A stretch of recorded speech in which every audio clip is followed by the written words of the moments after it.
नमस्कार। Welcome to my YouTube channel.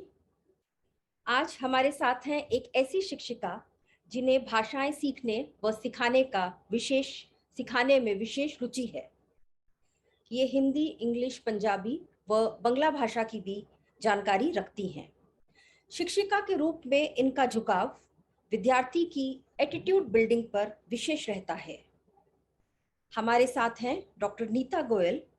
ये head of the department and assistant professor, department of English, Guru Nanak college, Muktsar, Punjab में कार्यरत हैं। ये पीएचडी इन इंग्लिश हैं और इनका शिक्षिका के रूप में एक काफी लंबा अनुभव है। इनकी बहुत सारी पब्लिकेशंस हैं लिटरेचर में। इनका अपना यूट्यूब चैनल भी है और ये नेशनल इंटरनेशनल कॉन्फ्रेंसेस में अपने पेपर्स पब्लिश करती रहती हैं। आज बैसाखी के शुभ अवसर पर मेरा मन हुआ कि इनसे इस विषय में वार्तालाप किया जाए, क्योंकि इनका विद्यार्थियों के साथ और जो नई जनरेशन है, नई पीढ़ी है, उसके साथ बहुत ही एक अच्छा सामान्य बना हुआ है। तो डॉक्टर नीता, मैं सबसे पहले आपका आभार व्यक्त करती हूँ कि इतने बिजी शेड्यूल में से आपने समय निकाला। और मैं आपसे पहली चीज ये पूछना चाहूंगी कि बैसाखी पर्व क्यों मनाया जाता है?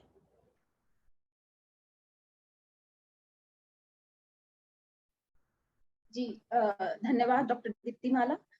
इस बातचीत के लिए, मुझे ये अवसर देने के लिए कि मैं आपसे बैसाखी पे बातचीत कर सकूं और अपने विचार, अपने अनुभव और अपना उल्लास भी बैसाखी पर जो हम सब यहाँ महसूस करते हैं, उन्हें आपके श्रोताओं तक भी पहुंचा सकूं। तो बैसाखी पर्व क्यों मनाया जाता है? बेसिकली बैसाखी सीजन का त्योहार है, कृषि से रिलेटेड त्योहार है। अगर मैं थोड़ी सी अपनी लिटरेरी लैंग्वेज यूज करके कहूं तो this is the season of ripeness. फसल पकती है, गेहूं की फसल बैसाखी पर पककर तैयार हो जाती है। रादर उससे पहले कटाई शुरू हो जाती है। बहुत लंबा अरसा जाड़े सर्दियों में के दिन, ठिठुरती सर्दियों में जब किसान अपनी फसल की रखवाली करते हैं, पानी लगाते हैं, स्प्रे करते हैं या पशु पक्षियों से उनका बचाव करते हैं, तो वो सब इस पर्व का, इस मौसम का, बैसाखी का इंतजार कर रहे होते हैं कि कब जो गेहूं की हरी बालियां हैं वो सुनहरी होंगी, पकेंगी, कटेंगी, मंडी में जाएंगी, बिकेंगी और घर में पैसे आएंगे। तो ये जो पर्व है वो कृषि से संबंधित है, जमीन से संबंधित है, और पंजाब की तो सारी लाइफ ही जमीन से जुड़ी है, भूमि से जुड़ी है, कृषि से जुड़ी है। तो बैसाखी यहाँ पंजाब में खास महत्व रखता है। आपने बहुत ही सुंदर जवाब दिया और इतने सुंदर शब्दों का चयन किया और बिल्कुल पंजाब का खिलखिलाते हरियाली वाले खेत बिल्कुल सामने आ गए निगाहों में। हमारी जो यंग जनरेशन है, आजकल के बच्चे हैं, उन्हें बहुत चीज़ें मालूम नहीं है। तो हमारा पर्पस ये है कि उन तक हम इन चीज़ों को पहुंचाएं, अपनी संस्कृति को, अपने इतिहास को। तो बैसाखी के इतिहास पे थोड़ा प्रकाश डालिए। जी, बैसाखी जो शहरों में रहने वाले बच्चे हैं, मेगा सिटीज में खास करके, उनको लगता है कि बैसाखी सिर्फ किताबों में पढ़ा जाता है या फिर बैसाखी इतिहास से रिलेटेड है। लेकिन नहीं, मैं जिस कॉलेज में पढ़ाती हूँ वहां आप कहें 60% के करीब जो स्टूडेंट्स हैं वो गांव के हैं। और क्योंकि हमारा जो कॉलेज है वो को एजुकेशनल है, तो लड़के हैं, किसानी परिवार से संबंधित लड़के हैं। और हम देखते हैं कि जब गेहूं की फसल बोई जाती है, जब अलग अलग फेजेस होते हैं कि अब पानी का फेज है, अब स्प्रे का फेज है, कीट कीटाणु से बचाने के लिए छिड़काव करना है, या फिर अब फसल पकने लगी है तो वो दिन रात ये दुआ करते हैं कि जब बादल छाते हैं आसमान में कि नहीं नहीं अब बारिश नहीं होनी चाहिए, कि छींटे पड़ेंगे तो फसल पे असर पड़ेगा, आंधी आने को होती है, आसमान पीला होता है, तो हम सब दुआ करते हैं कि ना ना आंधी ना आए, गेहूं की बालियों में से दाने गिर जाएंगे, फसल पे झाड़ पे असर पड़ेगा। और जब क्लासेस में बच्चे नहीं आते तो हम पूछते हैं कि कहाँ गए थे बेटा, इतना दिन कहाँ रहे? ओ जी, पानी लगाना था फसल को, या फिर छिड़काव करना था, या फिर जब लंबा अरसा नहीं आते, कटाई चल रही थी मैडम, मैं कैसे आता, या फिर कि अब तो गेहूं मंडी में लेके गए थे। और जब जब वो मंडी से फसल बेच के वापस क्लास में आते हैं तो उनकी जो खुशी है चेहरे की वो देखने वाली होती है। मैं आपको एक रीसेंट इंसिडेंट बताती हूँ। हमारा एक एमए का लड़का, फर्स्ट सेकंड ईयर का फाइनल ईयर का, तो गांव में 24, 25, 22 के बाद शादियों का मतलब वो सोच विचार शुरू हो जाता है। तो किसानी परिवार से संबंधित लड़के और लड़कियां वो उनकी शादी कर दी जाती है। तो उसकी शादी थी मार्च के एंड में। वो कहता है हमसे कि मैडम आपको सच बात बताऊं, मुझे शादी से भी ज्यादा चाव कटाई का है, कि फसल पक गई तो अब पर फटाफट शादी का काम निपटा ले, फिर मैंने कटाई शुरू करनी है। तो ये चाव है। बैसाखी हमारे लिए इतिहास नहीं है, जिंदगी का हिस्सा है, बहुत ही सुनहरा हिस्सा है। क्योंकि अगर आप आए, आप पंजाब के किसी मतलब शहर से निकल के जब आप गांव की तरफ जाते हैं तो दूर दूर तक नजर की हद तक फैले हुए जब खेत दिखते हैं, लहलहाती सुनहरी बालियां दिखती हैं गेहूं की, तो मन इतना खुशी से भर जाता है कि आप शब्दों में उसे बयान नहीं कर सकते। तो ये बात मैं खास तौर पे उन बच्चों से कहना चाहूंगी कि आप सब कभी आकर देखो कि गेहूं जो है, आटा जो है, वो मॉल्स में नहीं बनता, वो स्टोर्स में नहीं मिलता, वो यहाँ खेतों में गेहूं पकती है। और जो खेतों में गेहूं पकती है, जब कटती है, जब दाने निकलते हैं, तो वो वाली खुशी को आप भी महसूस करो, तो जमीन से बच्चे ज्यादा जुड़ेंगे, धरती पे प्यार आएगा। जैसा हमारे बच्चों को है, हमारे सारे बच्चे जो गांव से आते हैं वो अपनी धरती को प्यार करते हैं और जमीन के लिए कुछ भी कर जाते हैं। बहुत सुंदर। तो जी जी जी। तो इसके बाद मतलब ये तो है ही और हमेशा रहेगा, जब तक हम जमीन से मांगते रहेंगे अपना पेट भरने के लिए। लेकिन उसके बाद पंजाब के इतिहास में बैसाखी के साथ साथ कुछ और जुड़ गया। वो था खालसा पंथ का सृजन, जो गुरु गोबिंद सिंह जी ने किया 1699 में, 1699। बहुत अच्छा। तो मैं अगला मौका, प्रश्न आपसे यही करने वाली थी। बहुत अच्छा है, आप उसी हाँ के बारे में बता रही हैं कि गुरु गोविंद सिंह जी ने इस दिन उनका क्या संदेश है, उन्होंने क्या कहा था। जी जी। हाँ जी। तो उन्होंने बैसाखी का पर्व चुना। बैसाखी के दिन मैं आपको बताऊं, यहाँ के जो खास गुरुद्वारे हैं, मान्यता वाले गुरुद्वारे हैं, जैसे हरमंदिर साहब है, गोल्डन टेम्पल, या फिर हमारे मुक्तसर में भी दरबार साहिब है। गुरु गोबिंद सिंह जी यहाँ आए थे और बड़ी मान्यता है उसकी। तलवंडी साबो है हमारे पास ही, 50-55 किलोमीटर दूर। तो बड़े गुरुद्वारों में सब जगह मेले लगते हैं। तो एक ऐसा ही दिन था बैसाखी का, 13 अप्रैल 1699 का, जब बैसाखी का मेला जुड़ा। संगतें कहते हैं, जब लोग इकट्ठा होके गुरुद्वारा जाते हैं, गुरुद्वारे में माथा टेकने जाते हैं, तो उस अवसर को गुरु जी ने, गुरु गोबिंद सिंह जी ने उस अवसर को एक ऐतिहासिक पर्व बना दिया। कैसे? कि वो टाइम था जब औरंगजेब, जो हिंदू और सिख जनता थी, उनको मुसलमान होने के लिए जबर कर रहा था, उनपे फोर्स कर रहा था। तो लोगों में एक डर था, निराशा थी। तो उस डर और निराशा से बाहर निकालने के लिए गुरु गोबिंद सिंह जी ने खालसा पंथ की स्थापना की। उन्होंने कहा कि आप जो लोग हो, मेरे जो सिख हैं, वो खालिस हैं, शुद्ध, यानी प्योर, यानी कोई विकार ना हो जिसमें। तो साइकोलॉजिकली उन्होंने बूस्ट किया, मोरल अप किया, और उनको एक पर्टिकुलर क्या कहते हैं, पहनावा दिया, ताकि उनमें एक हम क्या कहेंगे कि एक नए शक्ति का संचार हो, कॉन्फिडेंस लेवल उनका बढ़े। और तब उन्होंने कहा कि मेरे जो फॉलोअर्स हैं सारे के सारे, वो आज से सिंह के नाम से जाने जाएंगे। आप सोए हुए शेर हो, तो आप अपनी शक्तियों को पहचानो, जानो, और जो लोग आप पे जबरदस्ती करते हैं उनसे लड़ने को तैयार रहो। तो खालसा पंथ की जो सृजन है वो रिलीजियस रंग अख्तियार कर लिया with the passage of time. लेकिन जहां तक मेरी समझ कहती है कि खालसा पंथ की साचना गुरु गोबिंद सिंह जी ने एक एक सिर्फ धार्मिक उत्सव के रूप में नहीं की थी, वो एक नए इंसान का निर्माण था, जो कि अपने डर, अपनी भय को भूल के अपनी शक्तियों को पहचाने और जहां भी जुल्म है उसके खिलाफ लड़े। तो ये जो सिख जो कम्युनिटी है, सिख जो पंथ है, उसमें खास महत्व है इसका, बैसाखी का। तो बैसाखी के साथ ये एक रंग और आ जुड़ा पंजाब में। एक तो बहुत ही जमीनी तौर पे जुड़े रहना, एक बैसाखी का एक संदेश ये है। और दूसरा, गुरु गोविंद सिंह जी ने जो एक नई लॉ रखी, इंसानियत की लॉ रखी, ये किसी भी मजहब से परे है। बिल्कुल समझने वाली बात है। पुरानी बातें, इतिहास जानना इसलिए जरूरी है कि उससे हम वर्तमान में चीजों को बेहतर समझें और आने वाला हमारा भविष्य, हमारे देश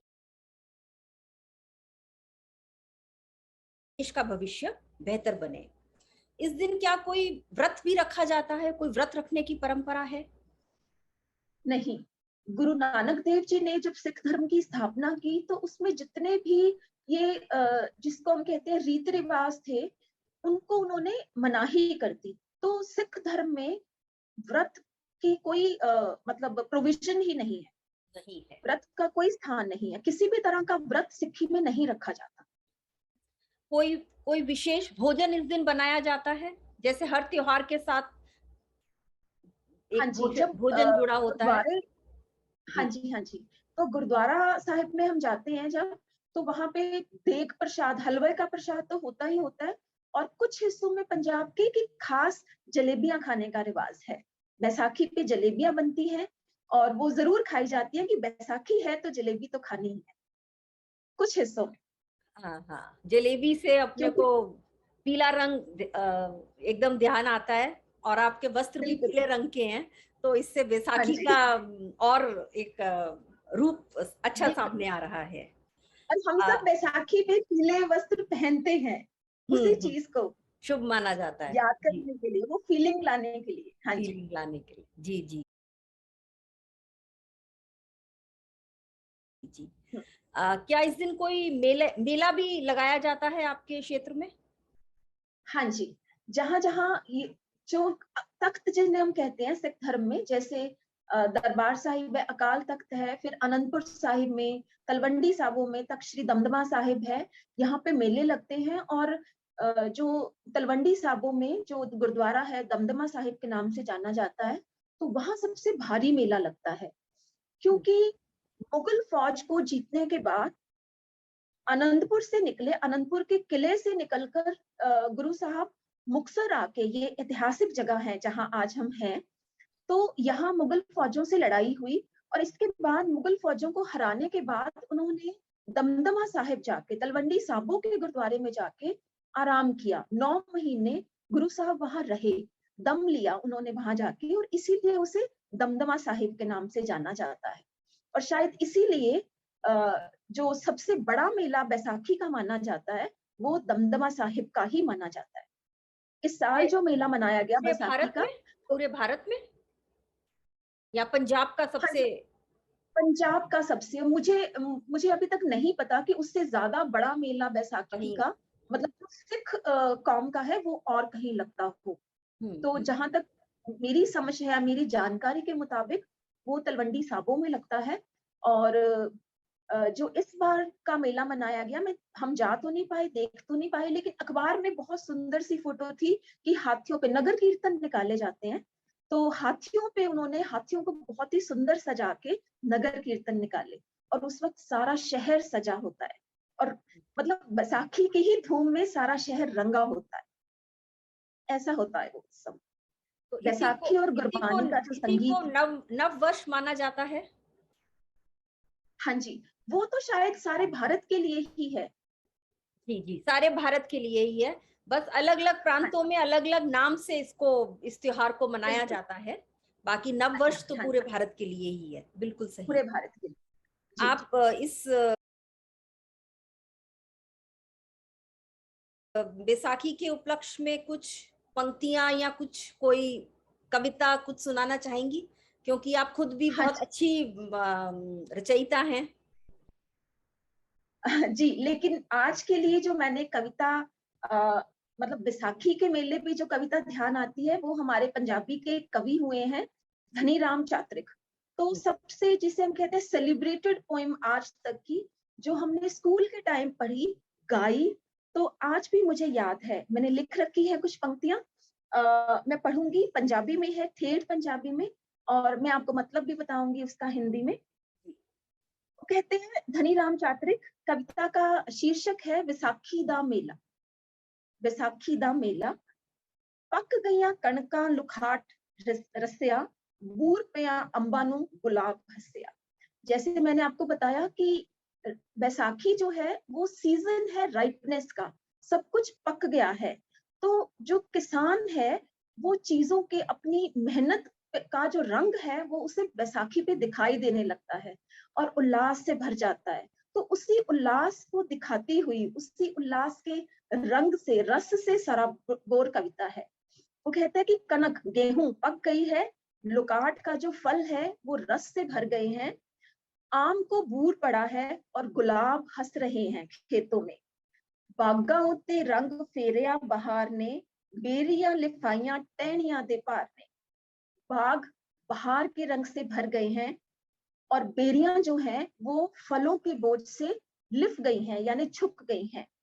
पुंगरियां वल्ला वेला रुख चढ़ियां, फुल्ला हेठ फला ने परोइयां लड़ियां, साईं दी निगाह जग ते सवलिए, चल नी प्रेमिए बैसाखी चलिए। तो कह रहे हैं कि वल्ला जो पौधे लगाए थे सारे अंकुरित हो गए हैं, फलों से भर गए हैं, फूल जहां जहां थे फल निकल आए हैं। और इसका मतलब है कि भगवान हम पे खुश है, क्योंकि जो खेती है वो तो कुदरत पे डिपेंड है कि अगर खेती फसल अच्छी हुई इसका मतलब भगवान हमसे खुश है। तो come on my beloved, let us go to Baisakhi fair, चल नी प्रेमिए बैसाखी चलिए। एक और पैसेज है इसका, मैं आपके लिए पढ़ना चाहूंगी। बाल बुड्ढे गबरू मेलिश आए ने, टुम रीचा ने सारे जगाए ने, पातो पात दिल पातो पात माल ने, टोल रहे अपो अपना ख्याल ने, मेले दी बहार ते तिकाला ती के, सौदा ले विहाज जिद्दी जो तफीक है, पलो पली विच होनी चलो चलिए, चल नी प्रेमिए बैसाखी चलिए। यानी मेले में जितने दिल हैं, जितने दिलों की ख्वाहिशें हैं, उतने ही सामान है। बाल बच्चे और नौजवान सब मेले में हैं और सबकी हसरतों के हिसाब से मेले का सामान है। तो शाम तक ही मेले की बहार है। तो आ मेरी महबूबा, हम मेला चले। बहुत ही सुंदर रचना, और आपने बहुत ही प्यारे तरीके से सुनाई। पूरी बैसाखी की समरी हो गई है, बेसिकली एक तरह से हाँ आपने जी। पूरी समराइज कर दिया है। अब मैं आपसे, आप जिस शहर में है मुक्तसर, वो जी हिस्टोरिकली भी बहुत एक सिग्निफिकेंट लोकेशन पर है।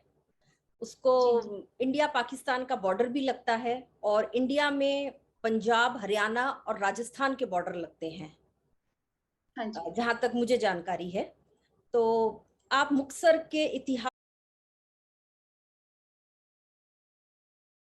या संस्कृति के बारे में कुछ जानकारी दीजिए हमारे व्यूअर्स को। जी, मुक्तसर जो है वो अगर मैं शुरू करूं कि जब पंजाब को ब्रिटिश साम्राज्य ने अपने अधीन किया, मैं शुरू करती हूँ 1839 से, जब महाराजा रंजीत सिंह की मृत्यु हुई। महाराजा रंजीत सिंह का साम्राज्य था, जब तक वो जिंदा थे पंजाब अंग्रेजों के हाथ नहीं आया। लेकिन उनकी मौत के 10 साल के अंदर ही पंजाब जो था वो अंग्रेजी साम्राज्य का हिस्सा बन गया। तो ये था 1849। 1849 तक पूरा जो पंजाब था अंग्रेजी साम्राज्य के अधीन आ चुका था। तो अंग्रेजों ने क्या किया कि खेती का कमर्शलाइजेशन किया। जो पहले सबसिस्टेंस एग्रीकल्चर थी, लोग सिर्फ अपने खाने के लिए, अपनी जरूरतों के लिए ही फसलें उगाते थे, उन्होंने कमर्शियल क्रॉप्स उगानी शुरू की। जैसे कपास, जो टेक्सटाइल मिल्स के लिए फीडर बनी। तो अब अगर खेती की पैदावार बढ़ानी थी, कमर्शियल क्रॉप्स की पैदावार बढ़ानी थी, तो उन्होंने कनाल कॉलोनीज बनाई। कनाल कॉलोनीज बनाई, नहरों का जाल बिछा दिया पूरे पंजाब में, और उसके साथ साथ रेल की पटड़ियां बिछाई, सामान को, माल को, कच्चे माल को एक मंडी से दूसरे मंडी तक ले जाने के लिए और खेतों से मंडियों तक लाने के लिए। तो वो जो प्रोसेस था कनाल कॉलोनीज बिछाने का और रेल बिछाने का, तो उससे क्या हुआ कि जो रेल की पटरियां थी ना, रेल के स्टेशन थे, उनके आसपास कस्बे डेवलप हुए, मंडियां डेवलप हुई, जहां पे खेती का जो अपना पैदावार थी वो लाके बेची जाती थी। तो उसी कोर्स में डेवलप हुआ एक छोटा कस्बा था मुक्तसर। मुक्तसर तो पहले इसे खिदराने की ढाब कहते थे, ढाब जहां पे पानी है। बेसिकली ये रेतीला इलाका है। पंजाब का जो मालवा रीजन है उसके रिमोट एरिया में पड़ता है, साउथ में पड़ता है। तो रेतीला इलाका है, पानी की यहाँ कमी थी। सिर्फ एक तालाब था, ताब जिसे कहते हैं, और इसका नाम था खिदराना। तो इस तरह से मुक्तसर जो है अस्तित्व में आया, खिदराना था मतलब यानी। लेकिन ये खिदराने से मुक्तसर कैसे बना, इसके पीछे भी एक कहानी है। कहानी ये कि आनंदपुर साहब के किले में गुरु गोबिंद सिंह जी मुगल फौजों से लड़ रहे थे। उन्होंने घेराबंदी कर ली मुगल फौजों ने, और गुरु साहब को वहां से निकलना पड़ा। तो अपने कुछ साथियों के साथ गुरु साहब वहां से निकल पड़े। लेकिन जब किले में राशन पानी कम हो गया था, भूखे मरने की नौबत आ गई थी, तो कुछ ही उनके सिख थे जो उनके साथ रह गए थे। तो उनमें से 40 लोग जो थे, उन्होंने कहा कि हम इन कंडीशंस में आपके साथ नहीं रह सकते, हमें तो जाना है।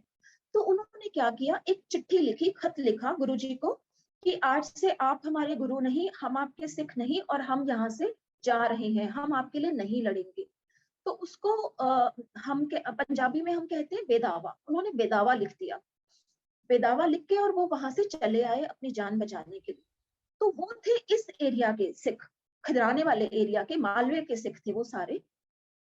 तो जब वो घर पहुंचे तो घर की औरतों ने उन्हें धिक्कारा। वो कहते कि आप अपने गुरु को छोड़ के निकल आए अपनी जान बचाने के लिए, तो धिक्कार है आप पर। तो उनको चूड़ियां दी लिटरली कि आप चूड़ियां पहन के घर बैठो, हम लड़ेंगे।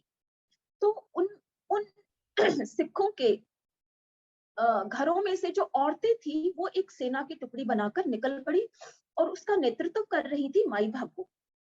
तो अब आनंदपुर साहिब से गुरु गोबिंद सिंह जी को भी निकलना पड़ा बहुत थोड़े से लोगों के साथ, और अल्टीमेटली वो चलते चलते इस जगह पहुंचे, खिदराना पहुंच गए। खिदराना में मुगल फौजों ने उनका पीछा करते, वो साथ में मतलब पहुंची थी। तो जब माई भागो के नेतृत्व वाली जो टुकड़ी थी, औरतें थी, उन्होंने धिक्कारा उनको, 40 लोगों को, तो वो 40 लोग वापस गुरुजी के लिए लड़ने के लिए आ गए। तो मुक्तसर में उन्होंने मुगल फौजों का सामना किया और गुरु साहिब के लिए अपनी जान दे दी, गुरु साहिब पे आंच नहीं आने दी, और खुद की जान दे दी। तो जब एक सिपाही जो है उनमें से एक मर रहा था, तो उस वक्त वो गुरुजी उससे मिले और उन्होंने कहा कि तुम वापस आ गए। तो वो कहते कि बस मेरी आपसे एक ही विनती है। तो गुरु साहब कहते हैं क्या? वो कहते हैं कि आप वो बेदावा फाड़ दो जो हम आपको लिख के दे आए थे, हम आप ही के हैं, हम आप ही के होके अपनी जान देना चाहते हैं। तो उन्होंने वो बेदावा फाड़ दिया और फिर से उन्हें अपना मान लिया। तो आज वहां जहां उन्होंने बेदावा फाड़ा था, आज वहां गुरुद्वारा स्थित है, दरबार साहिब जो मैंने कहा, और जिसकी बड़ी मान्यता है। ये एक 8 दरवाजों वाला गुरुद्वारा है, 8 दरवाजे हैं इसके, अठवारा दरवाजा कहते हैं। और माघ माघ की संक्रांति पे यहाँ पे बहुत भारी मेला लगता है, इतना कि शहर में तिल धरने की जगह नहीं होती। तो दूसरी तरफ जहाँ गुरु साहब ने लड़े, उस जगह पे आज जिस कॉलेज में मैं पढ़ाती हूँ, वो जगह है जहाँ गुरु साहब की जो वो एरिया है सारा, जहाँ ये 40 मुक्ते मुगल फौजों से लड़े थे। तो हमारे कॉलेज में माई भागो का एक बड़ा सा स्टेच्यू है, जहाँ पे वो घोड़े पे बैठ के भाला लेके और जो मुगल फौजें थी उनके सिपाही को मार दिया। और हमारे जो कॉलेज है उसके आजू बाजू में बहुत सारे गुरुद्वारा साहिब हैं, जो अलग अलग गुरु साहिब के जो थे, जैसे जहाँ एक टिब्बा था, रेत टीला था रेत का, जहाँ पे उन्होंने बैठ के मतलब बैठे थे कभी गुरु साहिब। तो हम तो मतलब इतिहास हमारे लिए इतिहास है ही नहीं, वो वक्त गुजरा ही नहीं रादर। अगर आप बहुत इमेजिनेटिव है और उस चीज को महसूस करते हैं, तो जब भी मेला लगता है, माघी का मेला लगता है यहाँ पे संक्रांत पे बहुत बड़ा, तो वो सारी चीजें जैसे सजीव हो जाती है, वो सारी चीजें फिर आंखों के सामने आ जाती हैं और हम सब वो टाइम फिर से जीते हैं। बहुत ही अच्छा लगा आपसे बात करके डॉक्टर नीता। हमें सिर्फ बैसाखी नहीं, हमें और भी बहुत चीज़ों के बारे में जानकारी मिली है हमारे सब दर्शकों को। और इसके साथ मैं आपका धन्यवाद करती हूँ। और भविष्य में हम चाहेंगे कि जहाँ आप रहते हैं हम वहाँ आएँ, और भी जितने दर्शक हों वो आएँ, उस जगह को विजिट करें और इन लम्हों को जीने की कोशिश करें। थैंक यू, नमस्कार। धन्यवाद आपका भी डॉक्टर दीप्तिमाला, बहुत बहुत। और मेरा निमंत्रण है आपको कि आप सब आइए, परिवार सहित आइए, अपने दोस्तों को लाइए और माघी मेले का हिस्सा बनिए, और वो आपके लिए यादगार पल रहेंगे आपकी जिंदगी। धन्यवाद। धन्यवाद।